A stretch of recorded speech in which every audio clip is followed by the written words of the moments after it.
Hello दोस्तों, कैसे हैं। तारीख आज 12 अगस्त 2025 दिन मंगलवार। आइए बात करते हैं आज की मुख्य खबर में। देश दुनिया की तमाम बड़ी खबरों पर नजर डालते हैं। इससे पहले आप चैनल में नया है तो चैनल को सब्सक्राइब करके पास में आ रहे बेल आइकन को ऑन करके रखिएगा, ताकि ऐसे न्यूज वीडियो हर दिन सबसे पहले देख पाएँ। तो आइए आज की मुख्य समाचार और देश दुनिया की बड़ी खबरों पर नजर डालते हैं। आज की पहली खबर, अब बिना टिकट यात्रा करना नहीं होगा आसान, रेलवे ने शुरू किया नमस्ते अभियान। अब बिना टिकट यात्रा करने वाले यात्रियों से रेलवे सख्ती से निपटेगा, लेकिन विनम्रता के साथ। इसके लिए रेलवे ने एक अनोखा और संवेदनशील कदम उठाया है, जिसके तहत नमस्ते अभियान की शुरुआत की गई है। इस अभियान के तहत रेलवे नियम तोड़ने वालों पर विनम्रता के साथ, अनुशासन और सहानुभूति के साथ कड़ी कार्रवाई करेगा। इस अभियान की शुरुआत 6 अगस्त को कर दी गई, जिसके अब तक सकारात्मक परिणाम सामने आए हैं। पश्चिम रेलवे के सेंट्रल डिवीजन ने 6 अगस्त को वेरीवली स्टेशन पर नमस्ते अभियान के तहत बड़ी कार्रवाई की।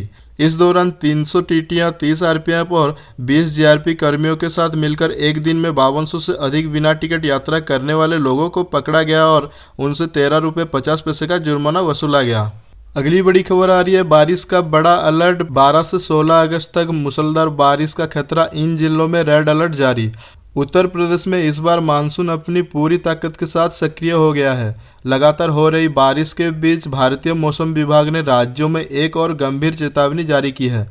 12 से 16 अगस्त तक यूपी के विभिन्न जिलों में भारी से अति भारी वर्षा की संभावना जताई गई है। कई इलाकों में तो अत्यधिक भारी बारिश भी हो सकती है। इसके साथ ही गरज, चमक और बिजली गिरने का खतरा भी मंडरा रहा है। क्यों बढ़ गई है इतनी बारिश? मौसम विभाग के अनुसार मानसून की रेखा अब उत्तर की ओर तराई क्षेत्रों में खिसक चुकी है, जिससे पूरे राज्य में बारिश के लिए अनुकूल स्थितियां बन गई है। हवा की नमी और दबाव में आ रहे बदलाव से आगामी सप्ताह में बारिश की तीव्रता और बढ़ेगी। कहां कहां जारी हुआ है रेड अलर्ट? रेड अलर्ट, इन जिलों में सतर्कता जरूरी। बिजनौर, मुरादाबाद, रामपुर, अमरोहा, संभलवांदा, चित्रकूट, बदायूं, कानपुर नगर और देहात, अलीगढ़, मथुरा, हाथरम, कासगंज, एटा, आगरा, फिरोजबाद, मैनपुरी, औरिया, जालौन, उन्नाव, फर्रुखाबाद, कन्नौज, इन राज्यों में रेड अलर्ट जारी है। अगली बड़ी खबर आ रही है, 15 अगस्त से मिलेगी महंगे टोल प्लाजा से राहत। केंद्र सरकार ने दी गुड न्यूज। जनता को देश भर में महंगे टोल प्लाजाओं से निजात दिलवाने के लिए केंद्र सरकार इसी वर्ष 15 अगस्त को वार्षिक 3000 रुपये वाले फास्टैग की सुविधा जारी करने जा रही है, जिसका notification national highway authority of India द्वारा जारी कर दिया गया है। अब वाहन चालक 3000 रुपये में फास्टैग खरीद उसे अपने वाहन के साथ पंजीकृत कर पूरा वर्ष या फिर पूरे देश में बिना किसी रुकावट के 200 चक्कर लगा सकते हैं। केंद्र सरकार द्वारा 15 अगस्त को पहली बार नया फास्टैग जारी किया जा रहा है, जो पूरे देश के टोल प्लाजाओं पर चलेगा, जिसकी वार्षिक फीस 3000 रुपये भरकर आप बिना किसी रोक टोक के किसी भी टोल प्लाजा पर बिना भुगतान किए 1 वर्ष तक या फिर 200 बार गुजर सकते हैं। इस फास्टैग से उपयोगकर्ता को बिना किसी शुल्क के 1 वर्ष या 200 ट्रांजैक्शन की अनुमति मिल जाएगी। उपभोक्ता को केवल एक बार 3000 रुपये का ये फास्टैग अपने वाहन पर पंजीकृत करना होगा। अगली खबर आ रही है, सीबीएसई का बड़ा बदलाव, पूरी तरह बदल जाएगा एग्जाम का पैटर्न।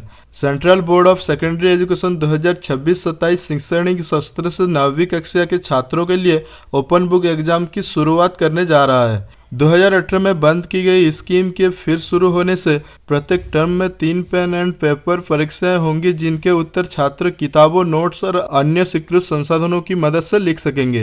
हिंदी, गणित, विज्ञान और सामाजिक विज्ञान जैसे मुख्य विषयों को इसमें शामिल किया जाएगा। बता दें, पहले भी 9वीं और 11वीं के छात्रों के लिए यह स्कीम 2014 सेशन में शुरू की गई थी, लेकिन बाद में इसकी आलोचना होने के बाद 2018 से इसे बंद कर दिया गया था। टीचर्स की सिफारिश जानकारी के मुताबिक यह बदलाव national curriculum framework for school education 2023 के अनुरूप है, जो नई शिक्षा नीति 2020 पर आधारित है। अगली बड़ी खबर, दिल्ली में सांसदों की बल्ले बल्ले, पीएम मोदी ने दिया 184 नए फ्लैट्स का तोहफा, सिंदूर का पौधा भी लगाया। प्रधानमंत्री नरेंद्र मोदी ने कल नई दिल्ली में बाबा खड़क सिंह मार्ग पर सांसदों को बड़ा तोहफा देते हुए टाइप 7 के 184 बहुमंजिला के फ्लैटों का उद्घाटन किया। इस मौके पर पीएम आवासीय परिसर में सिंदूर का पौधा भी लगाया। इस दौरान पीएम मोदी फ्लैट बनाने वाले श्रमजीवियों से बातचीत की और लोगों को संबोधित किया। इस मौके पर लोकसभा अध्यक्ष ओम बिरला, केंद्रीय मंत्री मनोहर लाल खट्टर, किरेन रिजिजू भी मौजूद रहे। इस मौके पर प्रधानमंत्री नरेंद्र मोदी ने कहा कि आज मुझे संसद में अपने सहयोगी के लिए इस रिहायशी कॉम्प्लेक्स का उद्घाटन का अवसर मिला है। इन 4 टावर्स के नाम भी बहुत सुंदर हैं। कृष्णा, गोदावरी, कोसी, हुगली भारत की 4 महान नदियां जो करोड़ों लोगों को जीवन देती है। अब उनकी प्रेरणा से हमारे जनप्रतिनिधियों के जीवन में भी आनंद की नई धारा बहेगी। अगली खबर, बड़ा बदलाव। सीबीएसई 10वीं के स्टूडेंट ध्यान दे, 3 सब्जेक्ट्स में फेल हुए तो दूसरी परीक्षा का चांस खत्म। सीबीएसई की शासी संस्था ने कक्षा 10 के छात्रों के लिए 2 परीक्षाओं की योजना को मंजूरी दे दी है। जून के अंतिम सप्ताह में हुई एक बैठक में केंद्रीय माध्यमिक शिक्षा बोर्ड की सर्वोच्च निर्णय लेने वाली संस्था ने 2026 से कक्षा 10 के छात्रों के लिए 2 बोर्ड परीक्षाओं की योजना को लागू करने का निर्णय लिया है। इस सुधार का उद्देश्य शैक्षणिक लचीलापन बढ़ाकर और परीक्षा संबंधी तनाव को कम करके छात्रों के प्रदर्शन पर सुधार लाना है। इस नई योजना के तहत सभी छात्रों के लिए फरवरी के मध्य में होने वाली पहली बोर्ड परीक्षा में शामिल होना अनिवार्य होगा। जो छात्र फरवरी में होने वाली बोर्ड परीक्षा में उत्तीर्ण होंगे और दूसरी परीक्षा में बैठने की पात्रता पूरी करेंगे, वो मई में होने वाली दूसरी परीक्षा में विज्ञान, गणित, सामाजिक विज्ञान और भाषा में से अधिकतम 3 विषयों में शामिल होकर अपने अंकों में सुधार कर सकते हैं। अगली बड़ी खबर आ रही है, मनी लॉन्ड्रिंग केस में रॉबर्ट वाड्रा पर ईडी का शिकंजा। 2 कंपनियों से 58 करोड़ की अवैध कमाई का आरोप। प्रवर्तन निदेशालय ने रविवार को रॉबर्ट वाड्रा के खिलाफ चार्जशीट दायर की है। ईडी ने मनी लॉन्ड्रिंग मामले में रॉबर्ट वाड्रा पर बड़ा आरोप लगाया है। एजेंसी का कहना है कि वाड्रा ने 2 कंपनियों के जरिए 58 करोड़ रुपए की अवैध कमाई हासिल की और इसका इस्तेमाल संपत्तियां खरीदने से लेकर अपने कारोबारी कर्ज चुकाने तक में किया।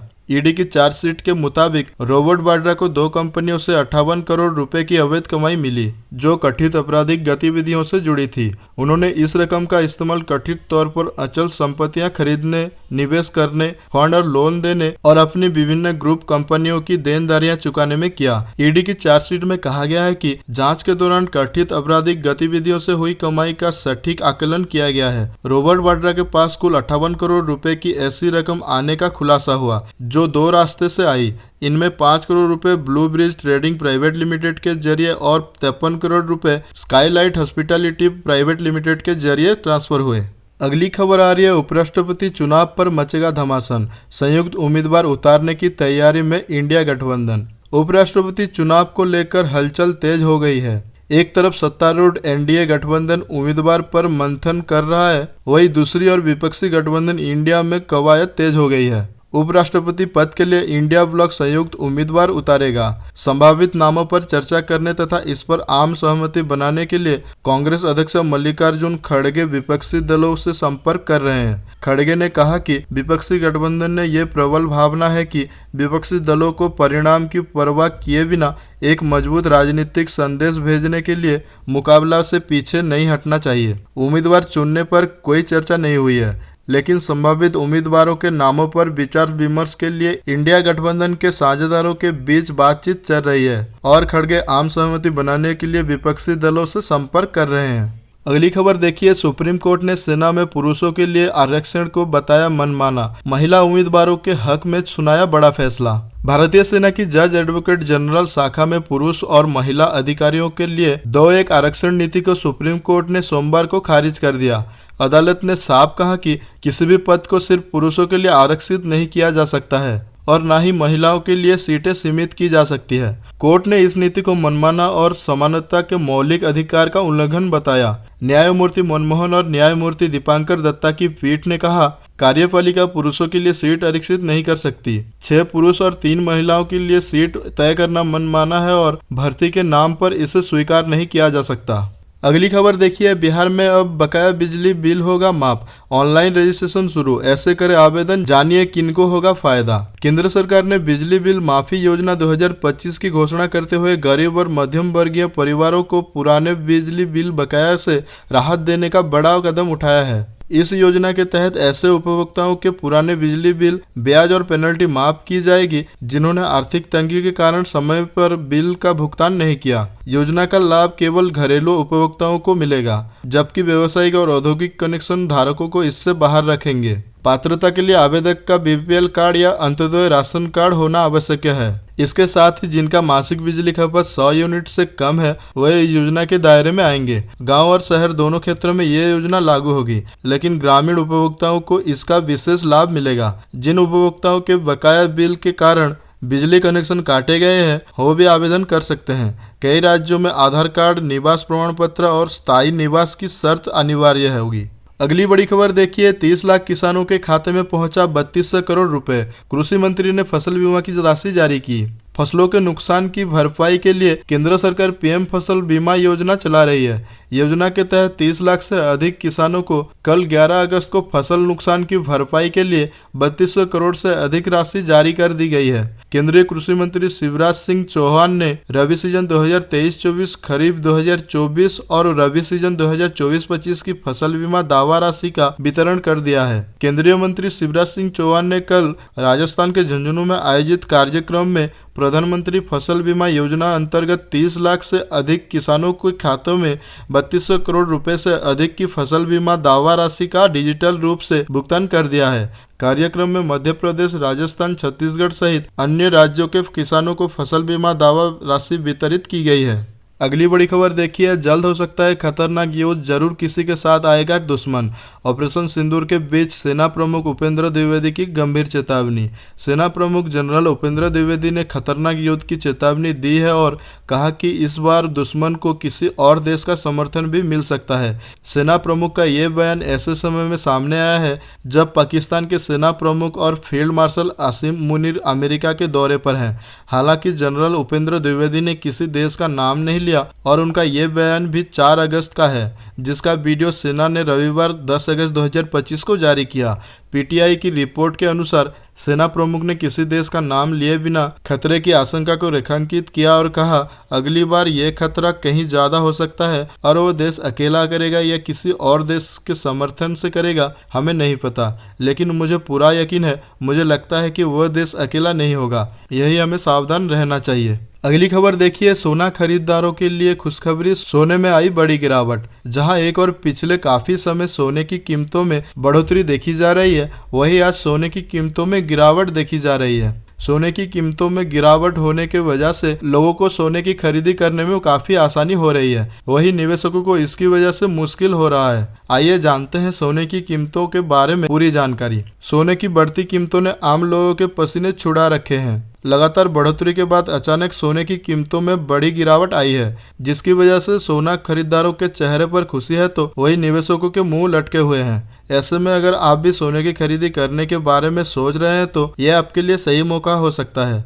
आज एक बार फिर सोने की कीमतों में गिरावट देखी जा रहा है। एक्सपर्ट का मानना है कि आने वाले दिनों में सोने की कीमतों में गिरावट का ये दौर जारी रहने वाला है। सोना और चांदी के दामों में आज भारी गिरावट दर्ज की जा रही है। सोना 500 रुपये से 1000 रुपये प्रति 10 ग्राम तक सस्ता हो गया है। हालांकि चांदी की कीमत लगभग 2000 रुपये प्रति किलो की कमी आ गई है। अगली बड़ी खबर आ रही है, इसी जाने से पहले दिल्ली पुलिस ने रोका इंडिया ब्लॉक का मोर्चा, सांसदों को हिरासत में लिया। दिल्ली में सोमवार 11 अगस्त को विपक्षी गठबंधन इंडिया ब्लॉक्स ने बिहार में स्पेशल इंटेंसिव रिवीजन और 2024 लोकसभा चुनाव में कथित वोटर फ्रॉड के खिलाफ जोरदार प्रदर्शन किया।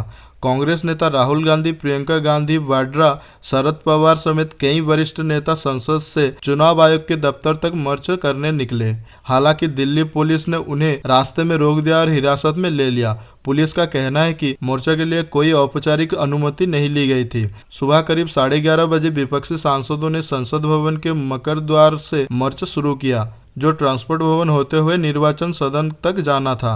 हालांकि पुलिस ने जुलूस को आगे बढ़ने से रोक दिया। इस दौरान विपक्षी नेताओं ने नारेबाजी की और चुनाव आयोग पर गंभीर आरोप लगाए। आरजेडी सांसद मनोज झा ने कहा, अगर आप सांसदों से मिलने से भी जगह के बहाने इनकार करते हैं तो ये बताता है कि आप किस तरह का काम कर रहे हैं। आप वर्गीकृत डेटा नहीं दे रहे हैं। सुप्रीम कोर्ट के निर्देशों के बावजूद चुनाव आयोग का अड़ियल रवैया जारी है। अगली बड़ी खबर देखिए, पीएम किसान योजना 2025 अभी तक खाते में नहीं आए, 2000 जल्द करे ये काम, जारी हो गई है 20वीं किस्त। पूरे देश के किसानों को पीएम किसान सम्मान निधि योजना के तहत 20वीं किस्त जारी कर दी गई है। इस योजना के माध्यम से केंद्र सरकार के द्वारा किसानों के बैंक खाते में 2000 की राशि भेजी गई है। कुल 20,500 करोड़ रुपए की ये किस्त करीब 10 करोड़ किसानों तक पहुंची है। केंद्र सरकार का कहना है कि जिन किसानों का ई-केवाईसी हो गया है उनके खाते में तुरंत पैसा डाला जा रहा है। वहीं बाकी किसानों को स्टेटस चेक करने और जरूरी सुधार करने की सलाह दी गई है। इस दौरान लगभग 10 करोड़ किसानों के खाते में डायरेक्ट बेनिफिट ट्रांसफर के जरिए 2,000 की राशि भेजी गई। आपको नहीं मिली 2,000 तो क्या करें? अगर आप इस योजना के लाभार्थी हैं और आपको अभी तक 2,000 रुपये की राशि नहीं आई है तो आप किसान कॉल सेंटर पर संपर्क कर सकते हैं।